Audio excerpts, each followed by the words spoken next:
You hear me, Mike? Yep. Okay, good. All set. Peter, how are you with the recordings? You ready? Yep.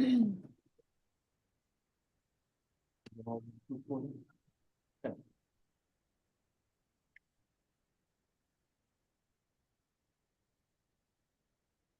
Must be having it.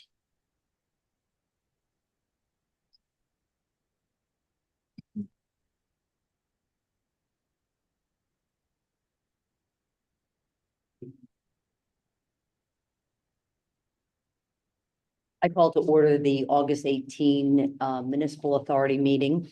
We're just back from an executive session of the board to discuss some privileged matters. At this point, I'm going to do a roll call. Steve Mackel, Here. Walter Virginis, Here. Kevin Moyer, Here. Tim Kelly, Here. Solicitor Mike Madron is I'm here. here. Okay. Dave Porter, our engineer, Here. and Caitlin Sullivan. Here. Okay, and our operations manager as well is here. Steve Neese. Right. Right, at this time, we'll stand for the Pledge of Allegiance. I pledge allegiance to the flag Flag of the United States of America, and the republic, republic for which it stands, one one nation, nation, under God, indivisible, with liberty and justice for all.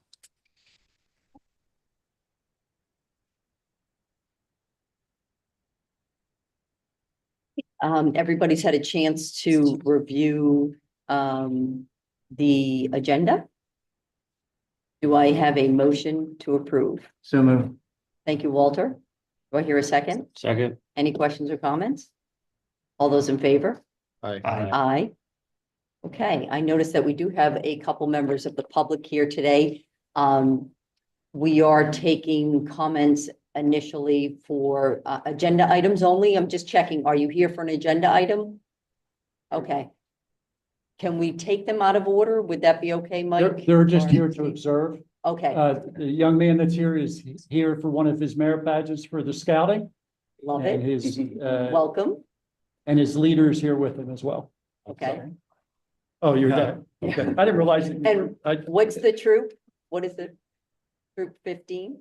3:15 315. at Okay. St. Anastasia's. St. Anastasia. Okay. Are you at St. Anastasia or you are? Okay. Great. Well, welcome. All right. Next on the agenda, we are I need a motion to approve the minutes. If everybody's had a chance to review those. So moved. Second.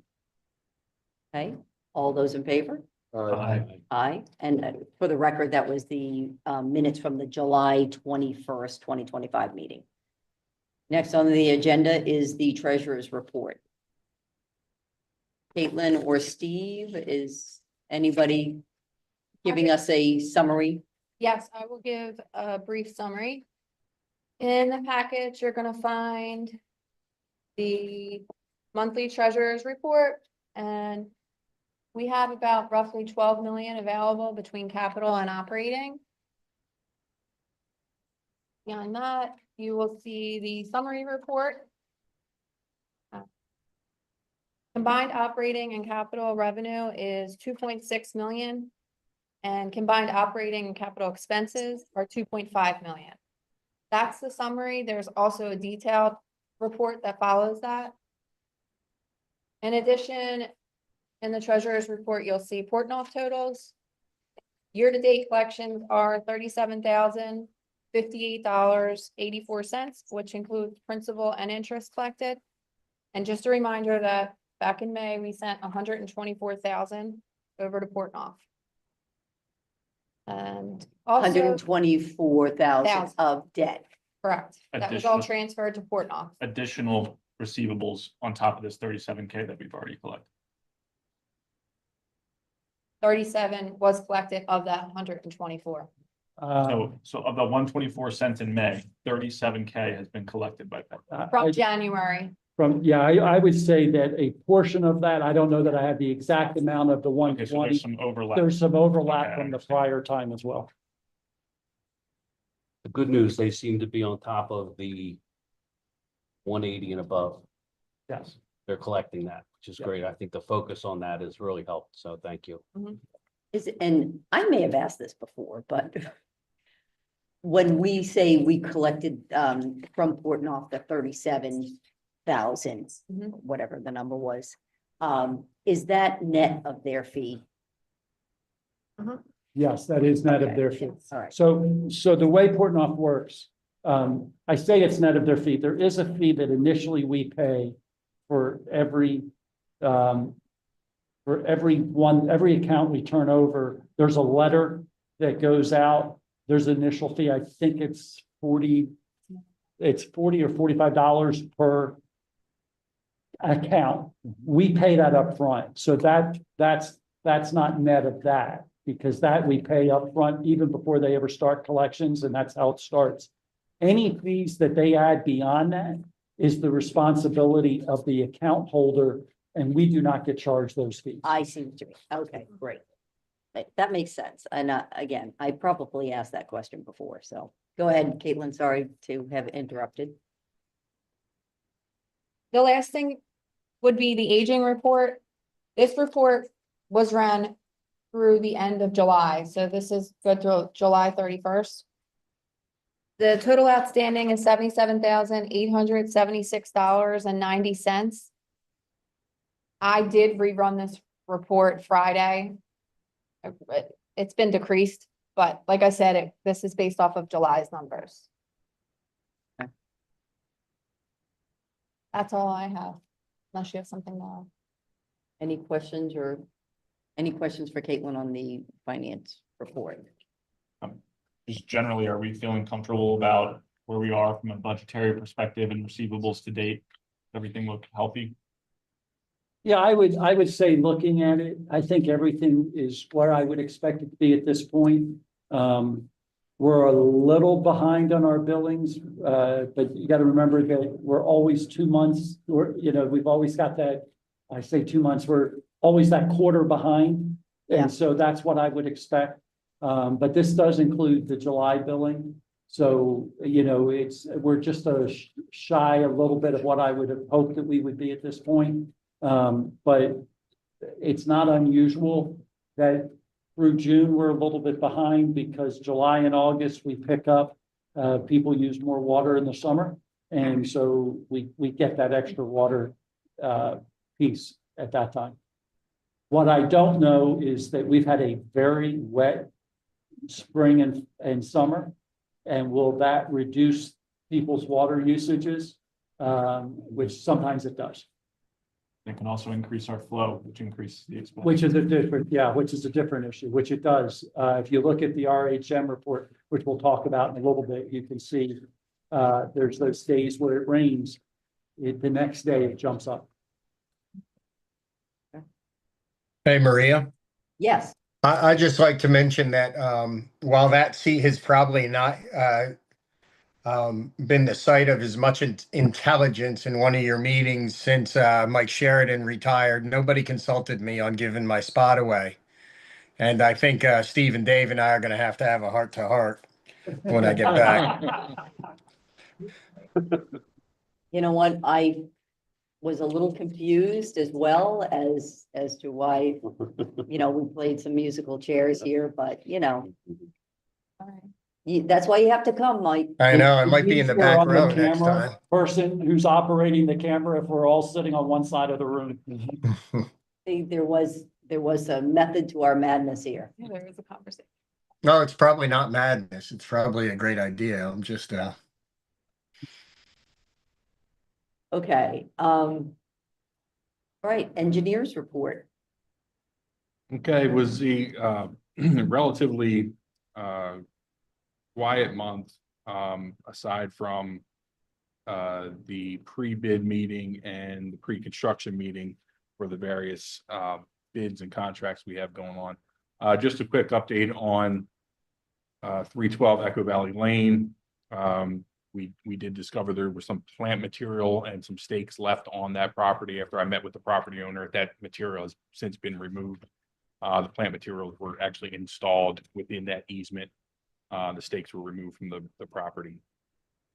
We are continuing to work on pulling together site location plans for the landscaping punch list items to put or solicit quotes for that.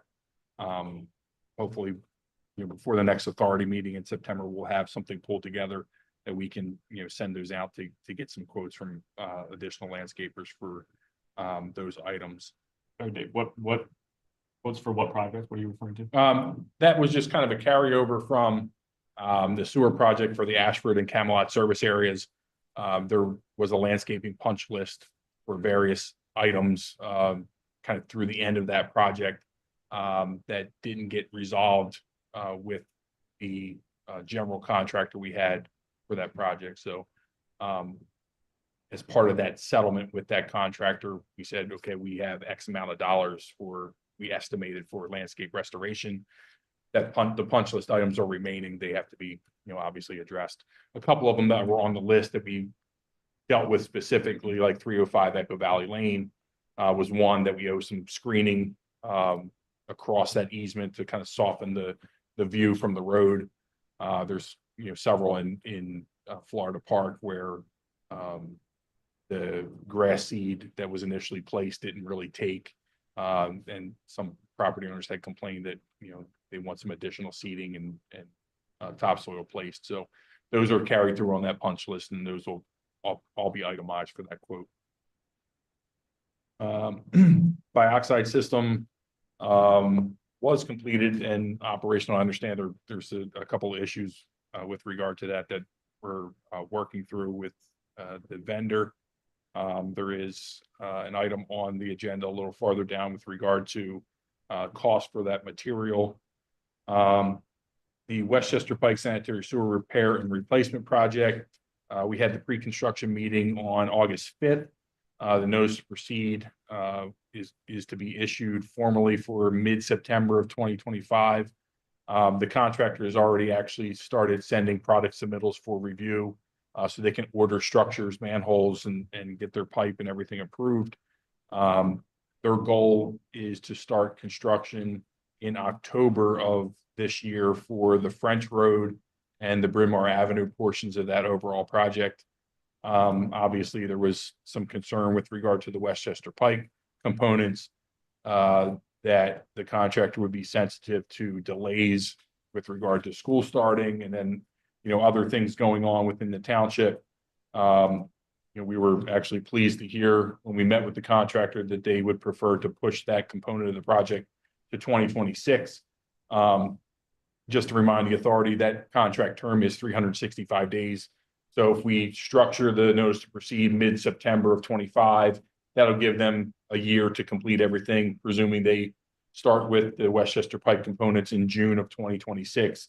That should give them enough time to complete the project without having to, work through a change order for extension of time. Dave, just a quick question on that.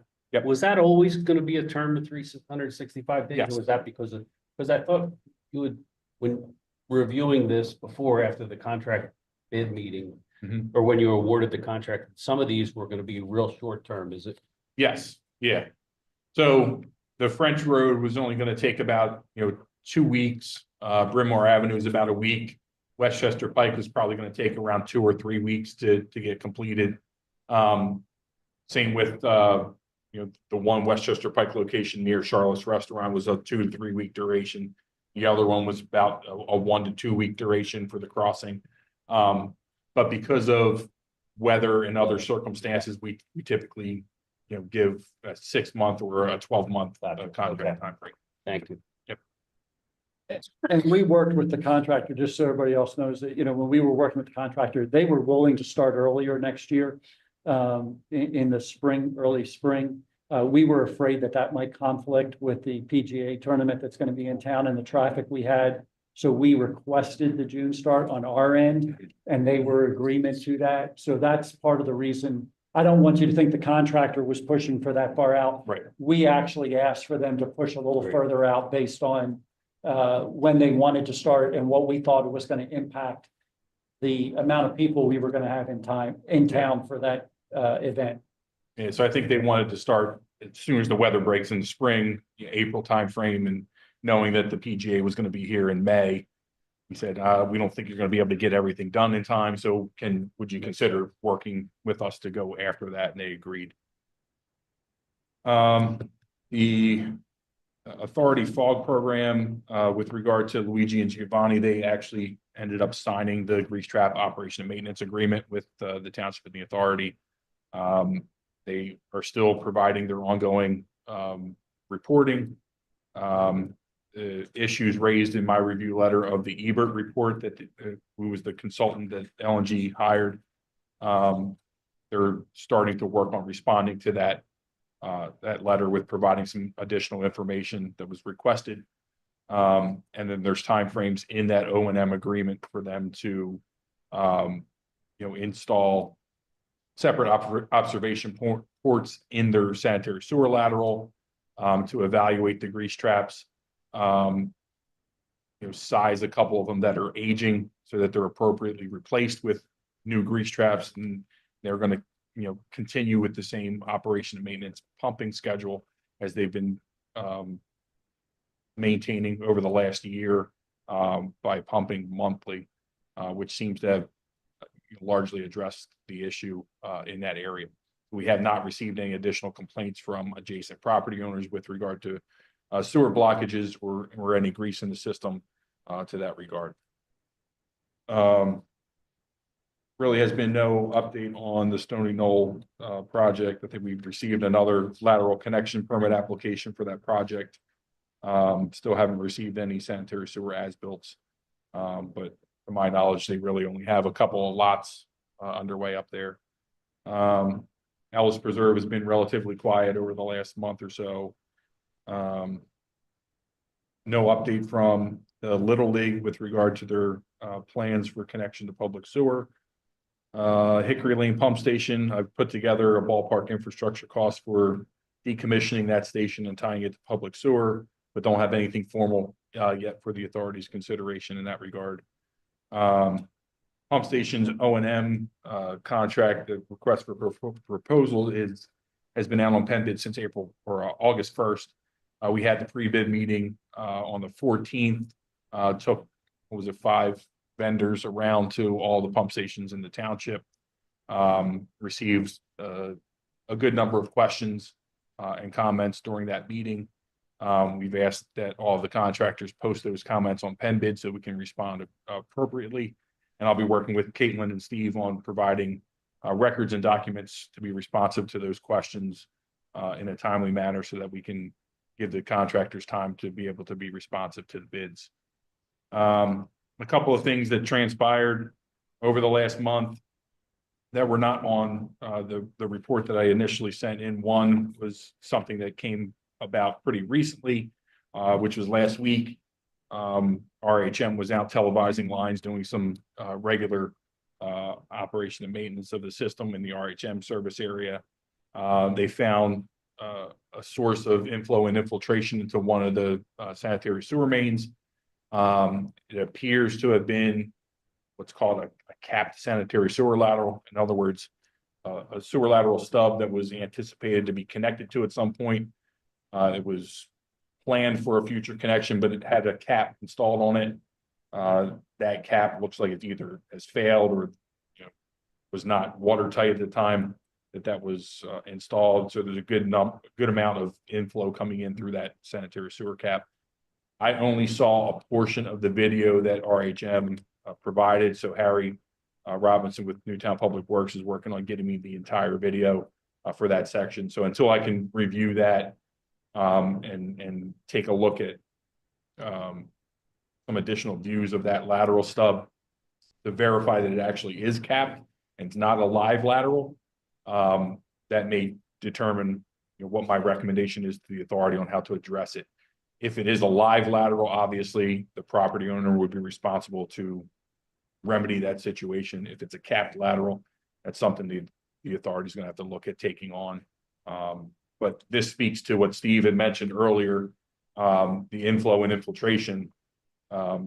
This portion of the sanitary sewer line is near, I think it's Thomas Run in the RHM service area. So there's a stream that runs right parallel to this section of the main. And I believe that lateral crosses under the creek to get to tie into the main. So it's probably groundwater coming into the system. I don't think there was any measurable rainfall prior to that video. To see the amount of water that I saw coming in is pretty indicative that it was base flow or groundwater coming into the system. So there are a few different options that we can explore, and I'll make recommendations to the authority once I review and evaluate that video. 380 Bishop Hollow Road, that's sort of right up the street here near the Petticoat League softball field. It's a property that currently is on an on-lot system. New owners just purchased the property. They had their system evaluated. They found that the system is not performing properly. They wanted to either get a new system installed or connect the public. They found that the cost of the new system was going to be pretty expensive, around the $40,000 range. So they were wondering if public sewer connection would be possible. As it turned out, a few years ago, the adjacent property owner reached out to our office to discuss the potential for connecting the public sewer. So I had prepared some maps and looked at some alternatives. Maria, you may recall some mapping, some discussion about Yeah. that at prior authority meetings. That's that, there's a house with a long driveway, is it? And then- Correct. And then down below it sits some other houses Correct, in yes. the adjacent neighborhood. And behind that house, it abuts the Springton Point Estates neighborhood, which is a parcel of ground in there. It's vacant right now. It used to be a former disposal field for the Springton Estates wastewater treatment plant. The authority owns the flag lot portion that backs up to 380 Bishop Hollow Road. The flag lot has frontage on Heather Way in the Springton Point Estates neighborhood. There's also another property between the flag portion and the road that is referred to just as open space. There's no record in Delaware County public access that tells me who the owner of that property is. The deed for the flag lot, which the authority owns, references that parcel as open space. So whether it was part of that development and then dedicated to the township, that's a matter that we would have to figure out. But in short, I met with that property owner, their contractor, and had follow-up discussions with their engineer about possible alternatives to connect the public sewer. Right now, they're looking at potentially acquiring an easement from the authority through that property in order to get out to Heather Way. Whether they can do it by gravity or by low pressure sewer, they're having their engineer evaluate that. You know, obviously, I said you would need to, come before the authority, to acquire an easement. I think it makes sense for them to go through that portion of the property. There's manholes in the street on basically each property corner when it comes out to Heather Way. So as far as encumbering the property, it would just be within the building setback, so it wouldn't really affect the buildable portions of the property. In addition, there's also infrastructure underground right now that it's, the disposal fields that are just decommissioned in place, they're abandoned in place. So anybody that would want to use that property would have to go in and deal with that at some point anyway.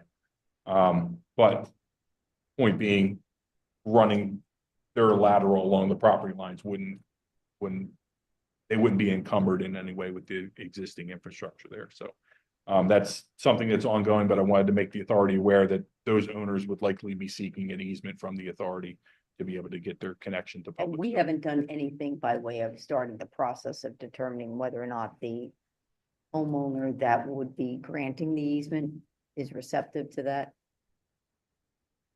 Right, we need, I think what Dave's saying is that one piece of the property is actually owned by the municipal authority the itself. flag lot. The yeah. flag lot, the Right. lot in front is listed as green space. There's not a home on that spot on that. It's Right. about the But same who owns size. the It's green- about, So Yeah. who owns the green space? one of the things we're not sure is whether that was given to the township. Or is and it the it- Springton It does, Estates? is it owned by, because it's not listed as Right. on the county's website.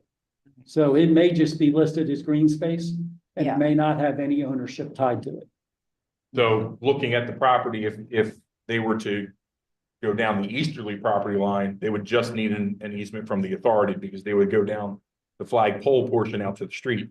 They needed to go the other direction, they would need an easement from the authority and whoever owns that other piece of open space, That's what I. whether it's the okay. township. But we're not sure yet. Right, Okay. correct.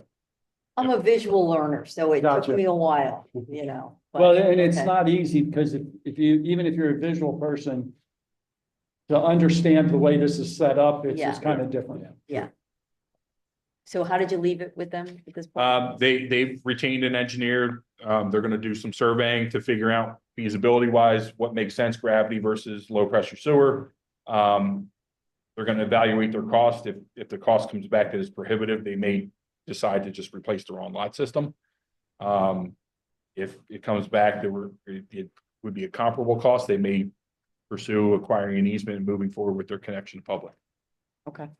Great. Well, thanks for that update. That concludes my engineer's report. Hey, in a prior meeting, we talked about replacing the generator at, I think Hickory Pump Station. Are we still, is that underway or is that? Yes, can be. Yes, can be. Didn't we approve at the last meeting? Yeah. did, Subject, Yes. subject to it being comparable Trailer. for and the Yeah, other. so what's come up is that the Hickory Pump Station is single phase. The Tanglewood Pump Station is dual phase, three phase. Yep. And so we're trying to determine whether there's two issues. I think there's that issue. And I also think that location is natural gas versus Propane. Hickory being propane. So we're going through, it might mean that the cost of the generator will be more expensive in order to make it so it's transferable. And so Gotcha. we're working on all that before we come back and make a presentation to you. And Caitlin's been also, working and on also working on the possibility of decommissioning. Right, so, Yes. because if we decommission, we may say, do we roll the dice and just pay to have it pumped if the power goes out? Because you may find that you could pump it less expensively unless it was for multiple days. You know, so we're just trying to figure what's the best answer for you. Okay. Is Dave gonna have more information on us or you, Steve? next It's gonna be meeting? probably a combination of Caitlin and Dave bringing information back to you. So that we have all the information. So you have all the information to make a decommissioning good As well as decision. generator stuff. Okay. All right, good. Yeah, so what I intend to have as far as the Hickory decommissioning portion, a formal letter with costs. And maybe just a preliminary plan to show what the alternative routes are. For the next start. And maybe some timeframes too on that too, Sure. because now we're running into this issue of maybe we just pump until, you know. I mean, I don't know that if that's a the- good if answer, the- but- No, I know, but I'm just saying. We're just if trying to figure out how to electricity make the least amount of cost and be Exactly, the most productive. yeah, Yep. so that information would be helpful too. Okay. All right, do you have any, Steve, I think, you're up on the operation manager's report. Yes, so in your package, you have the RHM report. Just so you see that, you know, I always look at the flows the day after or 2 days after a rain. You can always see that increase. And so it's important to pay attention to that. It does tell us that we have infiltration in our system. It tells us that we are getting stuff in, and so we want to see what we can do to help do that. We did a rough estimate based on the video that were sent to us. I pretty much think at the rate that water was flowing in the little video I had, you're probably getting about 5 gallons a minute easily. And so if that's the case, it's over 2 million gallons a year. So we obviously want to get something fixed on that pretty quickly. But that's What just, side, are we talking what side of the system? that's the RHM side. RHM. Yeah, but my point being is that one spot is a big piece. And so, you know, we think that there's a potential of some other spots being like that, and we want to see what we can do to help keep working through that. RHM's doing their piece. Caitlin's been doing a great job of going through and looking at another option, and we'll hope to have another contract before you this, at the next meeting, potentially to start looking at more lines in the township and start really looking at the western side of some of the older lines on the western side.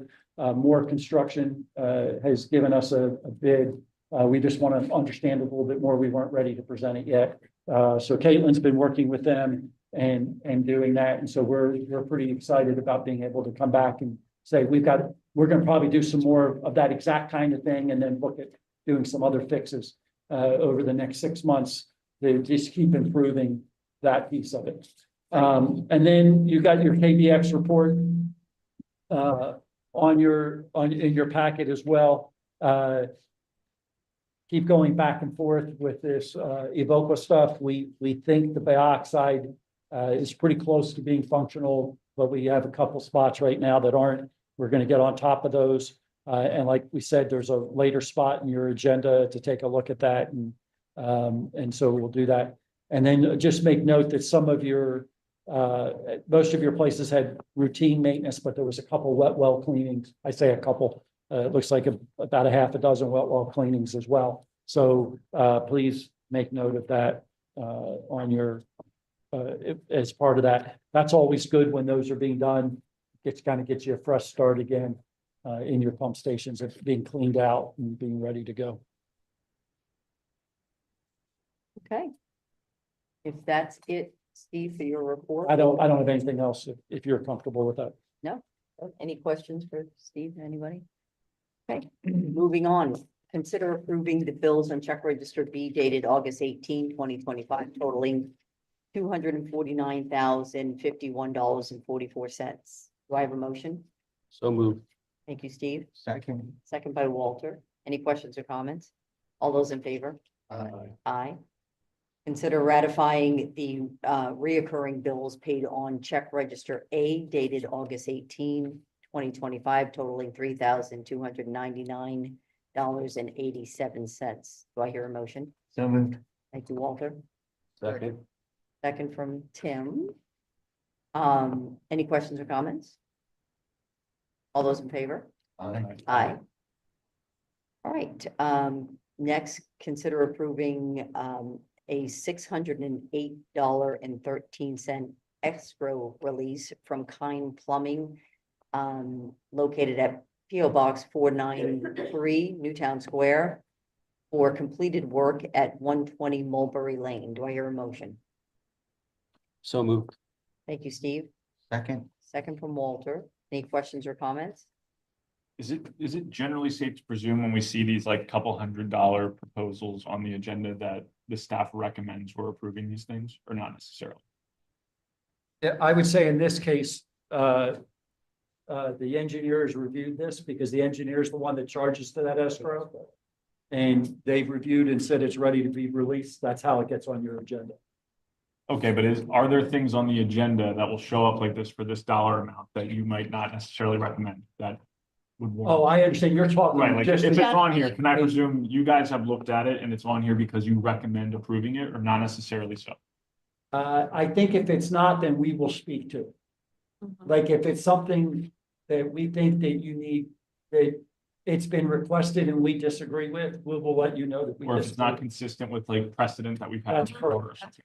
Okay. I think for this one, you could say to Dave, right? You could say, Dave, are you recommending, you've reviewed all the documents related to this and recommending release? Yes. You know what I mean? Like it's typically something like that. For the escrow releases, right, Dave? Don't you usually take a look at those? The email came from them. Yeah, usually if there's a property that's connecting to public sewer, and an escrow is posted for that work. The escrow amount that's required as part of the application, $750, that covers review of the application and covers the cost for our inspector to go out to the site to certify basically that the system that construction is being done in accordance with the authority standard details. And then there's a test that's done to ensure that that lateral is done, it's airtight.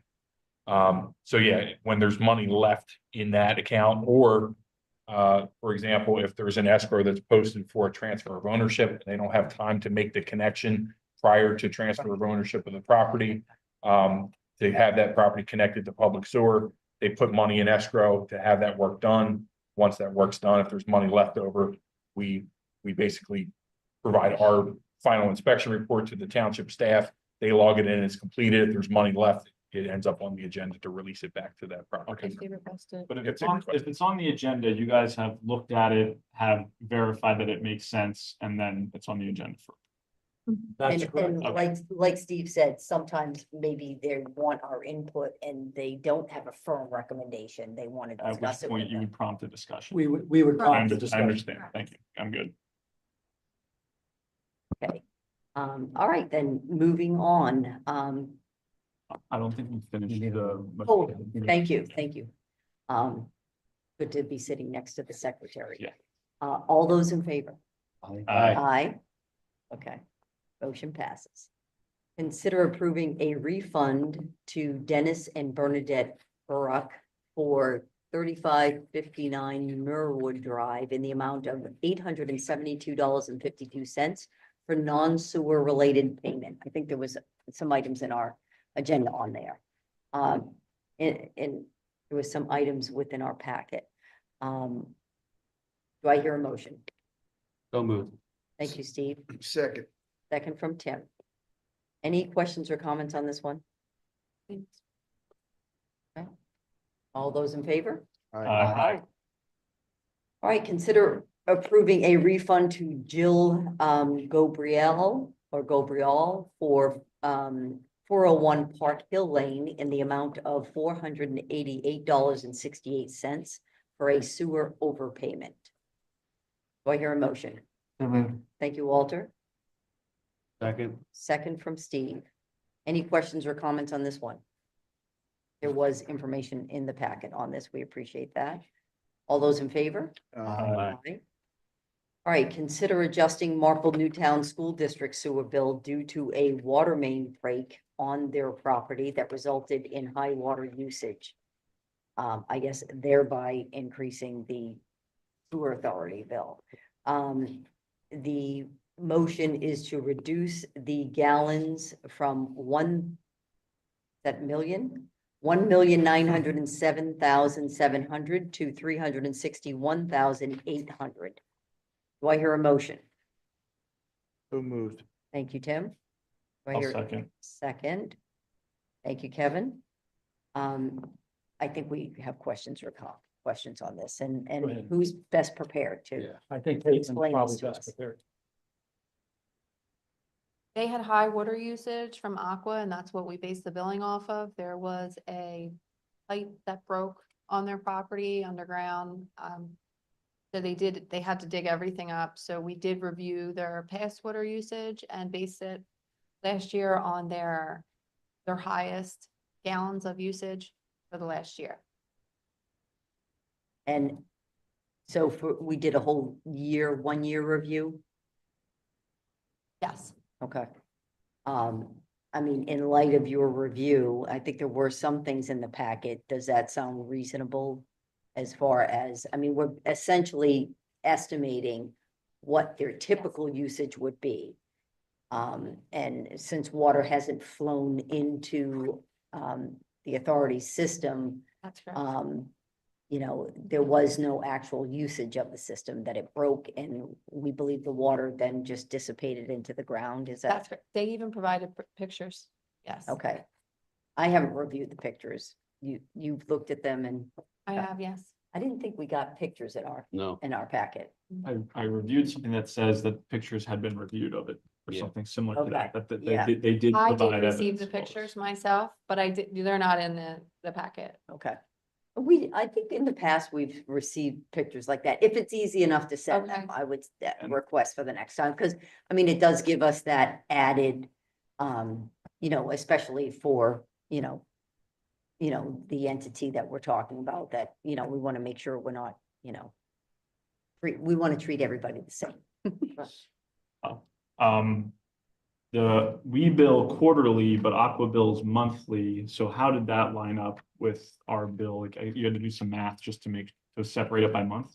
We request the usage report from Aqua, and it is broken down monthly, Okay. even though we bill them quarterly. Okay, and then we gave them the highest of 12 months in placement of their actual aqua usage. Highest for the quarter, the highest quarter in the Yes. last 12. Yes, I'm sorry if I said that incorrectly. Yes, Because quarterly. we bill quarterly. Kind of equate to a month because we bill quarterly. So, Does that make sense, or am I missing something?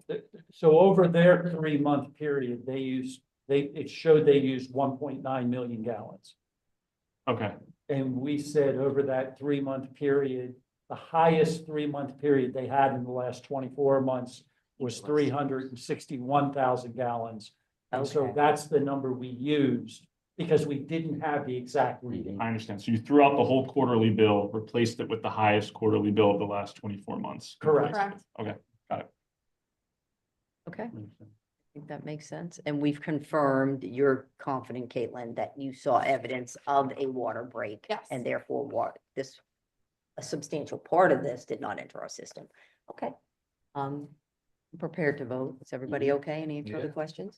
All those in favor? Aye. All right, next, consider giving direction to staff on how to answer any outstanding RFP questions. So I think, Yeah, so I think just, for public disclosure, we just had some, with the RFP, we put that out to Penn Bid. We get questions back. We also did the walk around and we got some additional questions back. And so we know what the questions kind of are. There were several questions that were. could we just frame this as to, just for the record, as to what was the item being bid? Yeah, the item being bid is the maintaining the ongoing maintenance of our pump stations. That includes the quarterly or yearly cleanings, depending on the pump station. That includes the regular monitoring of those. That includes, whatever other maintenance needs to be done so those pump stations stay up and operational. Sometimes that's making sure that a pump gets replaced or reworked or whatever, or it might mean some maintenance around on the grounds outside. It might mean making sure, fences are fixed and those kind of things as well. And whether they do the work or not, or whether they have a third party do the work, it kind of depends on how the bid is put back to us. It is it's considered a professional service. So we put it out as an RFP versus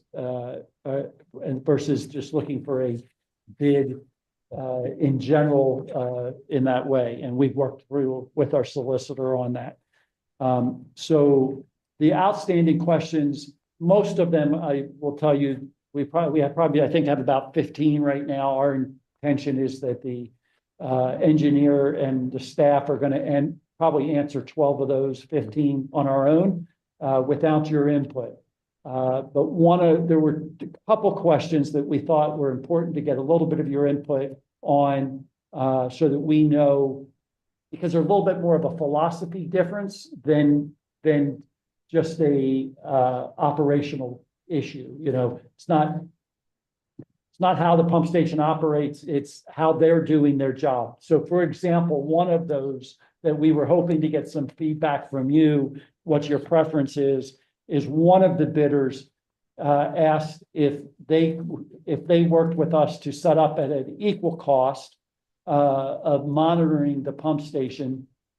Right now, our system is monitored for certain types of high water and those kind of things. It sends off an alarm that triggers for the team that is taking care of our pump stations today. They know they need to respond and they go out. But there are systems that are way more involved that can monitor how often the pump is running, that can monitor the length of time the pump runs, they can monitor how much the flow is. It can monitor a lot more than what's being monitored. And we currently don't have those type of systems set up and operational at this moment at the pump station. So one of the bidders asked, would we be willing to have that kind of setup, and versus them coming out they come out currently, our current provider comes out 5 days a week, Monday through Friday, as long as it's not a holiday. And they come and they actually go to the pump station, they take a reading, they do whatever else they're going to do at the pump station, just kind of checking, make sure everything's operational. This one group would like to basically monitor all that, where they have a 24-hour service. They actually operate a SOAR plant, and so they have somebody on duty 24 hours a day. And so somebody could be monitoring that. If an alarm went off, they would know, somebody would be called in and be sent out, but they wouldn't necessarily be at the station every day, Monday through Friday. That's not a bad thing, but that may not be within the board's comfort level of saying, maybe you like having somebody at the station every day. And so we're just looking for some feedback, and you may say, we're fine, but we still want somebody out on Monday and Friday of every week to have an eyes on, to look at it. I don't know that our engineer has a definite direction on that one way or the other. And he may give you some feedback that would help you to make another decision. I actually worked in a municipality that we had that kind of a system that I could sit in the office and I would know everything that happened. We still checked it pretty regularly just to make sure, just because things go wrong. You know, as much as you're checking everything, I wouldn't want somebody not being out on at least a pretty regular basis, like at least once or twice a week, personally, but Dave may have a difference of opinion. No, I agree with that 100%, Steve, and actually another authority that we represented in the past had that capability, was a system called OmniSite. It was a crystal ball, was the specific service that they provided, but what it was basically is cellular service at each one of the pump stations with the ability to access through their website all of the pumps. You can monitor the status of each pump station, the alarm status. You can go back through past alarms. You can actually look at what the current flow is at the pump station. You can break your flow metering down into different increments that make sense for whatever purpose you need them for. You can do total gallons for the day. You can do average gallons per minute for however, whatever duration you want. You can look at peak instantaneous flow. So if there's localized storm events, you can see if you have an inflow or infiltration issue in that system. You can actually get as sophisticated as allowing your operators to get in and control some of the facilities through that system. I wouldn't necessarily recommend that.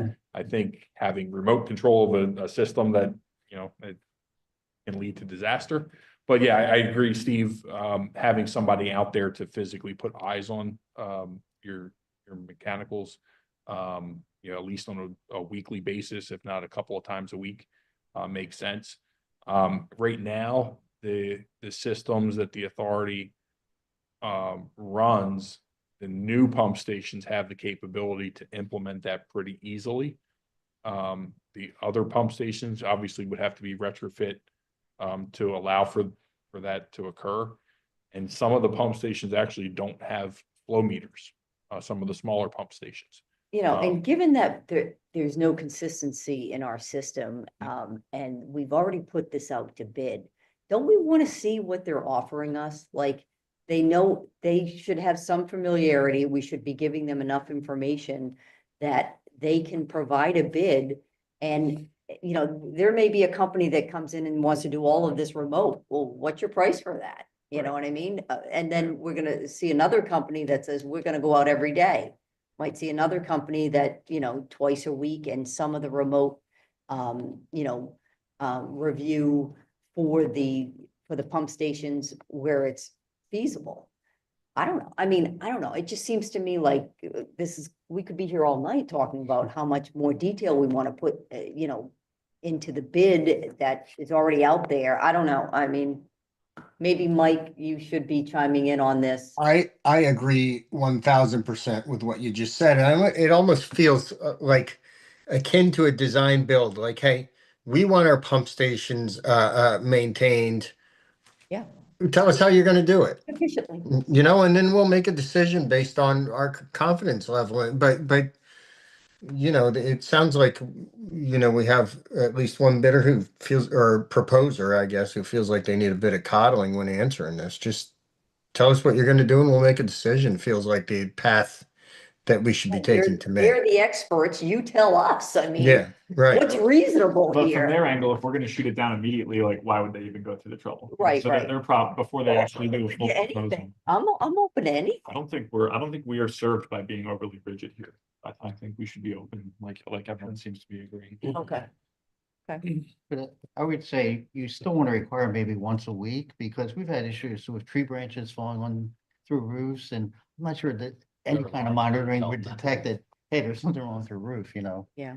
Um, I would think they would be unreasonable to think that we would be comfortable not having our pump stations looked at somewhat regularly, especially since our current provider is looking at them every day. I mean, are we permitted to tell them that currently the pump stations are being looked at every day? Oh, they were told that very So clearly. they know that, so that's what we're comfortable with, that's the starting point. So if they want to come give us a proposal and not go out and look at them every day because they've got sophisticated equipment, well, they better come sell it to us. Okay. Are there any other questions that you feel like we need to have an answer to?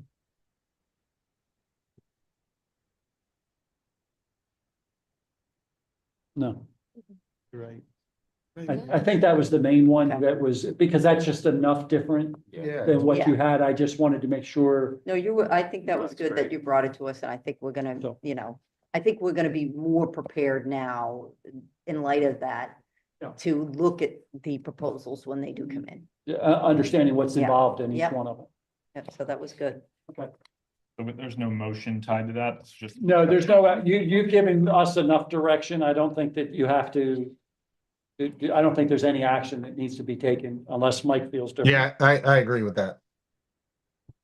Okay, thanks, everyone.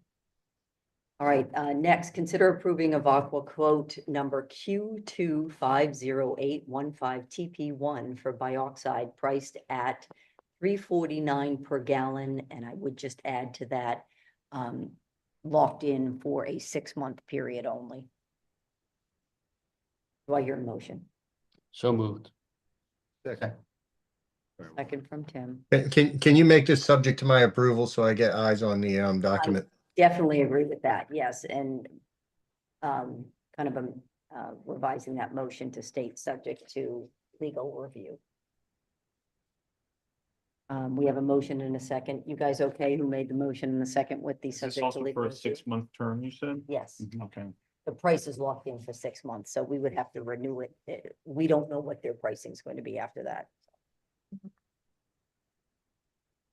Okay, any further questions or comments? All those in favor? Aye. Okay, unless there's anything else for the good of the order, any questions from our members of the public? Okay, with that, I adjourn the meeting. Thank you. Thank you, Marie. Good night. Good night.